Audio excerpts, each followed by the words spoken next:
예수님께서는요, 오늘 본문에서 하나님의 나라는 작은 것에서 시작된다라고 하는 말씀을 하시면서 두 가지 비유를 말씀하시네요.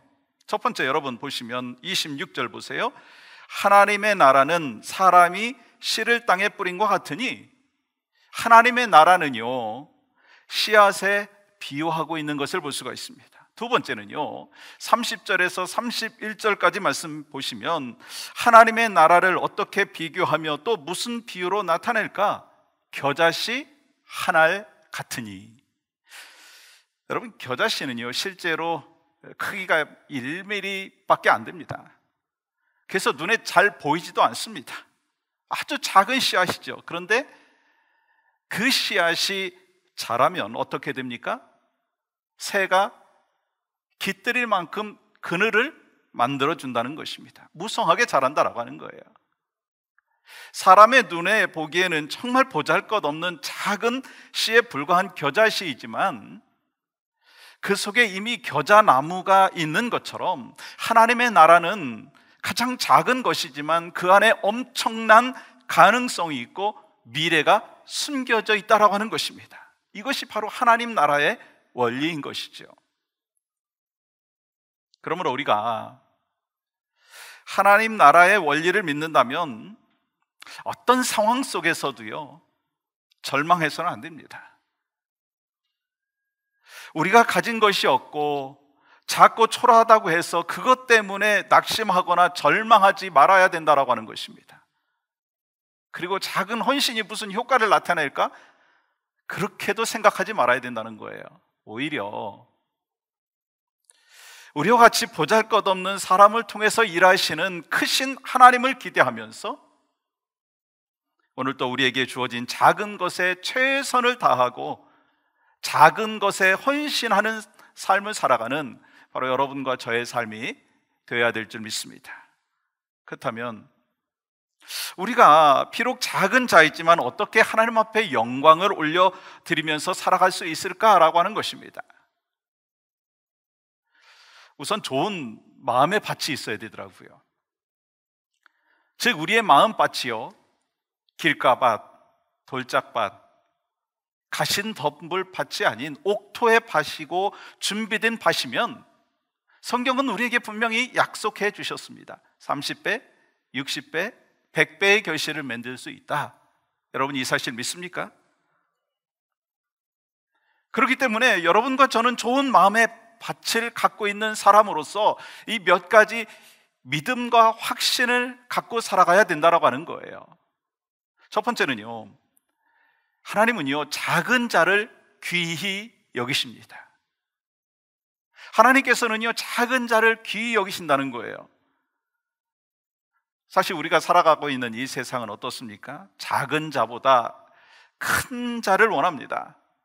약한 자보다 강한 자가 되기를 원합니다.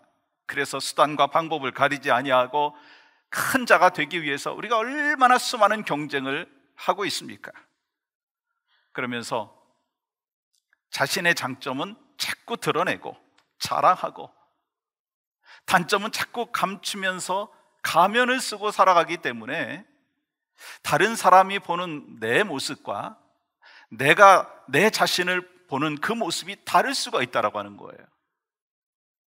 또한 세상은요 강함만이 축복이라고 한다는 거예요. 그래서 건강하고 사업이 잘 되고 자녀들이 순탄하게 잘 자라주고 물질이 많으면 축복이라고 말합니다. 그러나 예수님께서는요 오늘 본문에서 뭐라고 말씀하시느냐면 우리의 약함이 하나님의 능력이 나타나는 축복의 통로가 된다라고 말씀하고 있는 것입니다. 우리의 약함을 통해서 하나님의 은혜가 머문다는 거예요. 우리의 약함을 통해서 하나님의 돌보심의 자리로 우리가 나아갈 수가 있다라고 하는 것입니다. 하나님은 오히려 연약할수록 더욱더 귀히 여기신다라고 하는 것입니다. 왜냐하면 우리 마음 가운데 내가 강하다고 생각하면 어떻습니까? 교만해지기 참 쉽더라고요. 하나님으로부터 멀어지면서 자기도 모른 채 교만해진다는 거예요. 남의 말도 안 듣고 자기 주장만 내세우고 다른 사람을 존중하지 않습니다. 그래서 하나님께서는 우리를 때때로 약함의 자리로 인도하시는 거예요. 그래서 하나님께서는 때때로 우리에게 고통의 터널을 지나가게 인도하신다라고 하는 것입니다. 그러면서 하나님께서 우리의 힘을 빼게 하신다는 거예요. 힘 빼게 하시는 거예요. 그리고 우리의 힘이 빠져 있을 때 하나님께서 직접 개입하여 주셔서 하나님의 능력, 하나님의 역사를 이루어 가신다라고 하는 것입니다. 그러므로 우리의 육신적인 연약함이 있다고 해서 낙심하거나 절망하지 말아야 된다는 거예요. 왜요? 우리의 부족함을 통해서 더 큰 일을 이루시는 하나님이 계시기 때문인 줄 믿습니다. 크신 하나님께서 우리의 작은 것을 귀히 여기셔서 상상할 수 없는 큰 일을 여러분과 저를 통해서 이루신다라고 하는 사실인 것입니다. 그런데요, 예수님의 제자들은 그 사실을 믿지 못했어요. 예수님의 제자들은 모든 것을 버리고 예수님 쫓았지만 이 자신들이 너무나 초라해 보였습니다. 우리가 잘 알고 있듯이 예수님께서 사역을 하실 때 수많은 사람들이 따라다녔잖아요. 그래서 예수님은요, 그 당시에 슈퍼스타였습니다. 그래서 모든 것을 버리고 주님을 따라다니면 뭔가 어마어마한 것을 얻을 것이다, 그런 생각을 하고 있었을 것입니다. 그런데 예수님께서 뭐라고 말씀하시죠? 마태복음 8장 20절에서 인자는 머리둘 곳이 없다.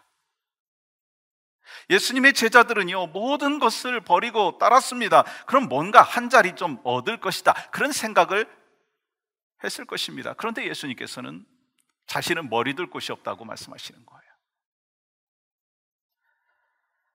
그 말씀에 예수님의 제자들은 한없이 초라하게 보여졌고 또한 불안한 느낌을 갖기 시작했습니다.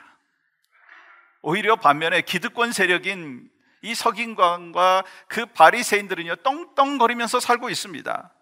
근데 예수님께서는 기적을 행하시고 가르치심을 베푸시면서 수많은 무리가 따라다녔지만 제자들 자신의 상황은요, 전혀 나아진 것이 없었다라고 하는 거예요. 그래서 그들의 마음 가운데는 이제 삶 속에서 찾아오는 그 염려와 근심과 걱정이 밀려오기 시작했고, 그러면서 회의가 들기 시작했습니다. 우리가 이렇게 산다고 해서 뭐가 달라질까? 우린 너무나 자꾸 초라해. 그런 마음이 자꾸 드는 거예요. 그때 예수님께서 그 제자들의 마음을 아시고 그 제자들의 영적인 눈을 뜨게 하기 위해서 하나님의 나라는 작은 씨와 같다, 그렇게 말씀하고 계신 것입니다. 그래서 씨 뿌리는 자의 비유 말씀하시고 등불의 비유를 말씀하시고 그리고 오늘 본문에서 씨앗의 비유를 말씀하고 있다는 거예요.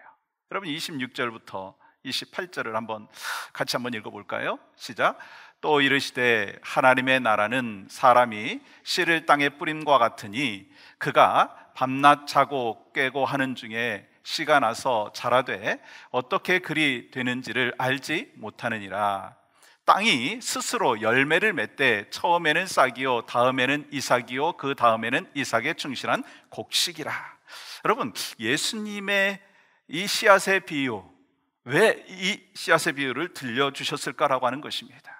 오늘 본문은요, 단순히 씨앗이 자라서 곡식이 된다, 그 말씀을 하시기 위함이 아니라고 하는 거예요. 오늘 본문에 나오는 씨앗의 비유의 그 키워드는요, 스스로입니다. 스스로. 곧 씨가 자라는 비결은요, 농부의 능력이 아니라 씨 스스로가 갖고 있는 생명력이라고 하는 것입니다. 씨는요, 말씀이잖아요. 말씀 안에 생명이 있습니다. 그래서 사람 마음 밭에 하나님의 말씀이 들어가면 그 사람은요, 변화되게 되어 있습니다. 혼과 영과 관절과 골수를 찔러 쪼개기까지 하는 능력의 말씀이 우리 심령 가운데 들어오면 사람은 변하게 되어 있습니다. 왜요? 말씀에 능력이 있기 때문에, 말씀에 생명이 있기 때문에. 말씀에 씨가 나서 자라고 열매를 맺으면 마침내 추수하게 된다라고 하는 거예요. 여러분, 이것이 씨, 말씀의 능력인 것입니다. 그러므로 예수 믿으면요, 능력 있는 자로 변하게 되어 있어요. 왜냐하면 복음 자체가 능력이기 때문이에요. 그래서 내가 변해야 된다, 내가 변해야 된다 라고 해가지고 변하는 게 아니고요, 내 안에 하나님의 말씀이 들어와서 성령께서 역사하여 주심으로 인하여서 생명의 역동적인 역사를 경험함으로 인하여 삶의 변화를 경험하게 된다는 거예요. 이게 말씀의 능력인 줄 믿습니다. 여러분, 씨가 어떻게 자란다고 말씀하셨어요? 하나님께서 그 씨를 자라게 하신다 말씀하셨어요. 마찬가지로 하나님께서는요, 작은 씨앗을 귀히 여기시고 자라게 하신 것처럼 우리의 자금을 귀하게 여기신다는 거예요. 그러므로 너희들 작다고 걱정하지 마라, 초라하다고 염려하지 마라. 너희 자금 때문에 너희들이 어려워지는 것이 아니라 하나님께서 귀히 여기는 그 순간에 그 자금은 바로 하나님의 위대한 나라를 세워나가는 데 있어서 쓰임받는 도구가 될 것이다 라고 하는 거예요. 이것이 하나님의 메시지인 것입니다. 그렇습니다. 하나님께서는요, 우리의 약함을 통해서 하나님의 능력을 나타내시기를 원하신다는 거예요. 그 약함을 통해서 세상의 강한 자들을 부끄럽게 하신다라고 하는 거예요. 그러므로 우리는 어떻게 고백해야 되겠습니까? 주님, 전 능력이 없어요. 저는 정말 능력이 없는 연약한 자입니다. 아무것도 할 수 없습니다. 나를 도와주소서. 그렇게 내가 작은 자라고 하는 것을 깨닫고 고백하고 전능하신 하나님 앞에 나아갈 때 하나님은요, 연약한 나, 작은 나를 귀히 여기시는 하나님이신 줄 믿습니다. 또한 두 번째로는요, 하나님께서는요, 생명이 있는 자를 쓰신다는 거예요. 생명 있는 자를 쓰신다는 거예요. 예수님께서는요, 하나님 나라를 위해서 부름받은 제자들에게 불안과 염려를 극복하게 하기 위해서 하나님 나라는 작은 씨앗과 같다 이렇게 비유하셨어요. 그런데요, 거기서 끝난 게 아니고요, 30절부터 32절까지 말씀해 보시면 이렇게 기록하고 있어요. 그 다음 스크린 보여주시겠어요? 심긴 후에는 자라서 모든 풀보다 커지며 큰 가지를 내나니 공중의 새들이 그 그늘에 깃들일 만큼 되느니라. 겨자씨가 얼마만큼 커진다고 말씀하고 있어요? 모든 풀보다 커진다는 거예요. 땅의 어떤 풀보다 커진다고 말씀하고 있는 것입니다. 무슨 말씀이에요? 겨자씨는 아주 작아서 눈에 잘 보이지도 않습니다. 그렇게 보이지 않고 눈에 띄지 않는 겨자씨가 아주 작고 미약하지만 생명력이 있어서 모든 풀보다 더 커진다는 거예요. 우리에게 주시는 메시지가 뭡니까? 우리는 미약하고 아무것도 아닌 것 같지만 생명이 있는 나를 통해서 큰 일을 하실 것이고, 생명이 있는 나를 통해서 하나님의 역사는 나타난다라고 하는 것을 말씀하고 있습니다. 여러분, 이 사실 믿습니까? 증거가 있어요. 하나님 나라의 복음이요, 어떻게 우리에게까지 전해졌느냐는 거예요. 사실 막부리를 내린 그 겨자씨만한 그 예수님의 12 제자들이요, 세상적으로 보면 별 보잘것 없는 그 예수님의 12 제자들이요, 복음을 선포하기 시작했어요. 그러면서 온 세상에 복음이 들어가고 여러분과 저에게도 복음의 열매를 맺고 있는 아름다운 역사가 있다고 하는 것입니다. 그렇습니다. 이것이 바로 하나님 나라의 원리라는 거예요. 비록 우리는 보잘것 없는 것 같고 작아 보이지만 생명이 있는 여러분과 저를 통해서 하나님의 역사는요, 크게 나타나신다라고 하는 것을 말씀하고 있어요. 여러분, 열왕기하 5장 1절에서 7절의 말씀을 보시면 이 세 사람이 등장하는 것을 보게 됩니다. 첫 번째 사람은 아람 군대 장관이죠. 나아만 장관입니다. 그는 아주 세상 부러울 것이 없는 사람이었습니다. 뭐 파워 있었죠. 능력이 있었죠. 그러나 그는 나병 환자였습니다. 두 번째 등장하는 사람은요, 유대에서 잡혀온 이름 없는 어린 소녀였습니다. 하루아침에 포로가 되어가지고 남의 나라에 와가지고 여종의 삶을 살고 있어요. 세 번째 사람은요, 이스라엘의 왕입니다. 그렇다면 여러분 한번 생각해 보세요. 이 세 사람이 등장하고 있는데 누가 가장 큰 영향력을 끼치고 있습니까? 나아만 장군인가요? 이스라엘의 왕인가요? 아마 이 두 사람은요, 세상적인 기준으로 보면은요, 주연입니다. 메인 캐릭터예요. 그런데 정말 이 두 사람과 비교할 수 없는 엑스트라격인 이 조연인 어린 소녀가 영향력을 끼치는 것을 볼 수가 있습니다. 어떻게 그러면 어린 소녀가 영향력을 끼칠 수 있었느냐는 거예요. 작은 자인데 어떻게 영향력을 끼칠 수 있었느냐는 거예요.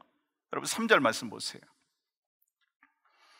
그 여주인에게 이르되 우리 주인이 사마리아에 계신 선지자 앞에 계셨으면 좋겠나이다. 그가 그 나병을 고치리이다 하는지라.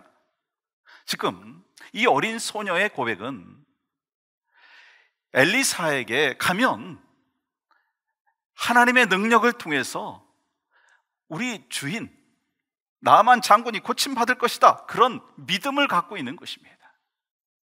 어린 소녀의 신앙은요, 지금 자신의 상황보다 이 나병 환자인 이 나아만 장군의 질병보다 하나님의 능력이 더 크다라고 하는 것을 믿었다라고 하는 것입니다. 그는 포로였잖아요. 여종이었습니다. 그러나 그에게는 뭐가 있었어요? 하나님을 믿는 믿음이 있었어요. 그 안에 뭐가 있습니까? 생명이 있습니다. 그러므로 내가 지금 어떤 상황에 있느냐가 중요한 것이 아니라 내 안에 정말 생명이 있느냐는 거예요. 예수 그리스도를 믿고 구원받은 하나님의 사람으로 살아가면서 내 안에 역동적으로 역사하시는 생명 되신 예수 그리스도가 내 중심에 있느냐라고 하는 것입니다. 이 소녀는 보잘것없는 여종이었어요. 돈도 없고 권력도 없어요. 아무것도 없는 소녀였지만 영향력을 끼쳤습니다. 왜요? 그에게 생명이 있었기 때문에, 하나님을 믿는 믿음 안에서 사는 생명이 있었기 때문에 나만 장군과 왕에게 영향력을 끼치는, 그러면서 하나님 앞에 영광 올려드리는 귀한 삶을 살았다라고 하는 것입니다. 이와 같이 어린 여종은 생명이 있었기 때문에 나아만 장군을 고치는 데 있어서 큰 영향력을 끼치게 되었습니다. 마찬가지잖아요. 우리의 모습이 겨자씨만큼 작아 보이고 어린 무명의 이 소녀와 같아도요, 낙심하고 좌절하지 말아야 된다라고 하는 거예요. 비록 나는 작지만 나에게 영적인 생명을 주심으로 인해서 나를 통해서 하나님의 크신 역사가 나타난다라고 하는 것입니다. 그 믿음으로 살아가시는 여러분과 저희 삶이 되기를 주님의 이름으로 간절히 축복합니다. 그래서 하나님 나라는요, 큰 일꾼이 필요하지 않다는 거예요. 하나님 나라의 일꾼은요, 큰 사람이 아니라는 거예요. 하나님 나라에 필요한 일꾼은요, 뭐 돈 많은 사람, 뭐 지위가 높은 사람, 능력이 있는 사람이 아니라는 거예요. 하나님 나라에서 정말 필요한 사람은요, 자기의 자금을 인정하는 사람, 죄와 허물로 죽었던 나를 구원하기 위하여 예수 그리스도께서 이 땅에 오셨고, 작은 나를 사용하여 주시고, 작은 나에게 한없는 귀함을 말씀하여 주시고, 그래서 하나님의 능력이 아니면 나는 살 수가 없습니다. 그 고백을 하면서 생명이 있는 자를 통해서 하나님 나라가 전파된다라고 하는 사실입니다. 그러므로 우리는요, 작은 자라고 실망하지 말아야 된다는 거예요. 낙심되는 상황이 있다 할지라도 실망하지 말아야 된다는 거예요. 힘과 능력은 누구에게 있습니까? 주께 있습니다. 그래서 가진 것이 없다고 낙망하지 말고, 연약하고 부족하지만 예수 그리스도의 핏값으로 사신 생명이 내 안에 계시다면, 우리를 사용하셔서 나를 통해서 하나님 나라가 확장되어지는 역사, 나를 통해서 구원의 역사, 나를 통해서 낙심되어 있는 역사, 그것들이 회복되어지는 은혜가 나타날 것을 믿고 하나님 바라보며 살아가는 여러분과 저의 삶이 되어야 될 줄 믿습니다. 마지막으로 한 가지는요, 나를 통해 세상을 축복하신다라고 하는 거예요. 여러분, 주님은 우리의 자금을 통해 어디를 축복하신다고요? 세상을 축복하시는 거예요. 여러분, 참으로 놀랍지 않습니까? 작은 나를 통해서 하나님은 세상을 축복하신다라고 하는 거예요. 여러분, 32절 말씀 같이 한번 읽어볼까요? 같이 읽겠습니다. 시작. 심긴 후에는 자라서 모든 풀보다 커지며 큰 가지를 내나니 공중의 새들이 그 그늘에 깃들일 만큼 되느니라. 얼마나 크게 성장한다고요? 공중의 새들이 그늘에 깃들일 만큼 된다는 거예요. 여러분, 공중의 새는요, 세상에서 소망 없이 살아가고 있는 자들입니다.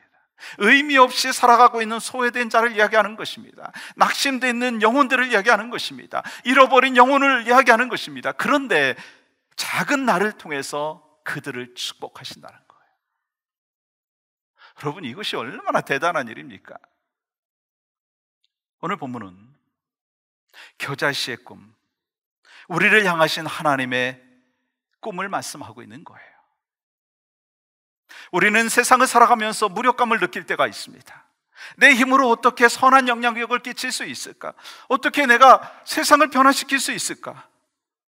어떻게 영향력을 끼칠 수 있을까? 그러나 지금은 비록 작은 겨자씨 같지만 심긴 후에는 하나님의 은혜로 자라가게 되는 거예요. 그래서 울창한 나무가 된다는 거예요. 그런데요, 필요한 것이 있더라고요. 울창한 나무가 되는 데는요, 기다림의 시간이 필요하다라고 하는 거예요. 비록 지금은 미약하지만 하나님께서 반드시 축복해 주신다고 약속하여 주셨어요. 여러분과 저를 향한 주님의 꿈, 비전은요, 우리가 하나님의 은혜로 구원받고 변화된 하나님의 사람으로 살아가면서 나를 통해서, 작은 나를 통해서 하나님의 복음이 전파되는 거예요. 그 목사님은 다 실패했다고 생각했을 거예요. 1년에 1명 전도한 거, 장모님한테 꾸지람 아닌 꾸지람을 들은 거, 얼마나 낙심되었겠습니까? 그러나 그렇게 소중한 그 한 영혼을 향하여 복음을 전파하고 그 영혼이 변화되기 때문에 아프리카 선교회를 창시하는 그러한 선교사를 또한 발굴할 수가 있었다라고 하는 것입니다.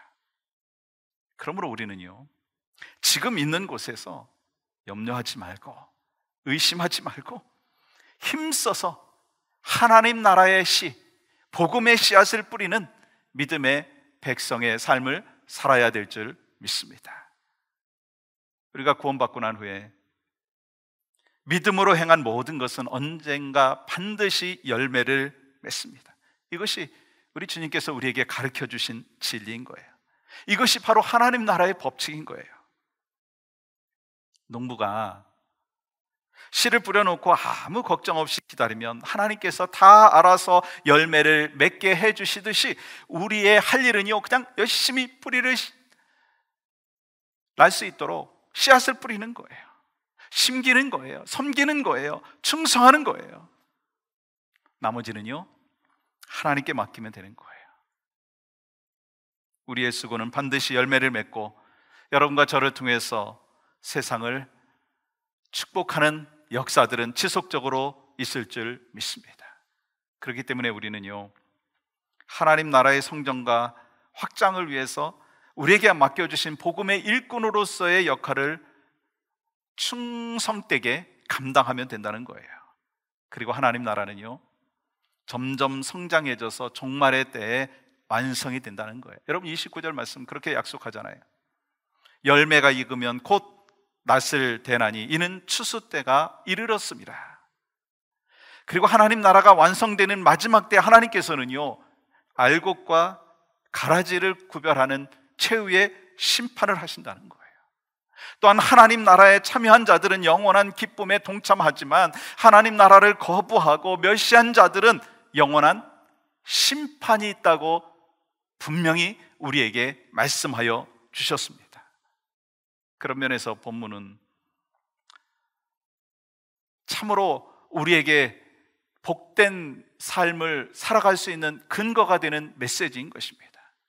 여러분, 예수님의 제자들이요, 이 말씀을 들으면서 얼마나 복의 복을 경험했겠느냐라고 하는 것입니다. 그들은 사실 예수님 따르면서 다 버렸어요. 가난해졌어요. 궁핍해졌어요. 세상 소망이 다 사라졌습니다. 그러나 하나님의 말씀의 위로와 소망을 얻었습니다. 그래서 하나님의 말씀에 귀 기울일 수 있게 되었습니다. 그래서 예수님께서는 작은 것으로 인해서 불안하고 두려워하고 있는 그들에게 물질의 축복을 주신 것이 아니라 33절, 34절에서 비유의 말씀을 이렇게 풀어주셨다는 거예요. 같이 한번 읽어볼까요? 시작. 예수께서 이러한 많은 비유로 그들을 알아들을 수 있는 대로 말씀을 가르치시되 비유가 아니면 말씀하지 아니하시고 다만 혼자 계실 때에 그 제자들에게 모든 것을 해석하시니라. 예수님께서는 이렇게 비유의 말씀을 해석해 주셨어요. 예수님의 제자들이 얼마나 행복했을까요? 그들은 가난했었는데 그것이 회복이 되어서 행복한 것이 아니고요, 병 들었는데 그 병이 고침받아서 행복한 것이 아니고요, 가진 것이 없지만 상황은 똑같지만 예수님께서 하나님 나라에 대하여 설명을 해주셨기 때문에 그들은 행복했다라고 하는 거예요. 우리도 마찬가지 아닌가요? 21세기 살아가고 있는 우리에게도 씨앗의 비유의 말씀을 들려주시니 우리는 얼마나 복을 받은 사람입니까? 우리가 신앙생활하면서 교인들의 변화되지 않는 모습을 보면 신앙이 자라지 않는 그 성도들의 모습을 보면 막 시험이 들고 막 상처가 돼가지고 신앙생활하기 힘들 수가 있습니다. 그런데요, 그런 사람도 하나님의 때가 되면 하나님의 은혜 가운데 믿음이 자라나고 믿음의 거목이 된다라고 하는 꿈과 소망을 하나님께서 우리에게 주신 것을 우리가 받고 그 소망과 꿈 속에서 살아간다면 우리는 신앙생활의 기쁨을 다시 한번 누리며 살아갈 수 있을 줄 믿습니다. 또한 우리 자신을 보아도 마찬가지예요. 비록 가진 것이 없어도, 감당하기 힘든 문제가 있어도 하나님의 말씀을 듣고 깨닫는 축복, 우리를 통해서 이 하나님 나라가 확장되어지고 우리를 통해서 세상이 축복받는다라고 하는 그 분명한 사실을 믿고 살아가는 그 꿈과 비전이 있다면, 그런 믿음 안에서 살아간다면 바로 여러분과 저를 통해서 세상은 변화되어지는 줄 믿습니다. 그러므로 이번 한 주간 살아가시면서 어떠한 마음을 가져야 될까요? 작은 나를 귀히 여기시는 하나님, 아멘이신가요? 작은 나를 귀히 여기시는 하나님, 아멘이신가요? 생명이 있는 나를 쓰시는 하나님, 아멘이신가요? 또한 나를 통해서 세상을 축복하시는 그 하나님, 그 하나님을 믿고 그 하나님 안에서 예수 그리스도의 십자가의 능력 안에서 이번 한 주도 승리하며 살아가시는 여러분과 제가 되기를 주님의 이름으로 간절히 축복합니다.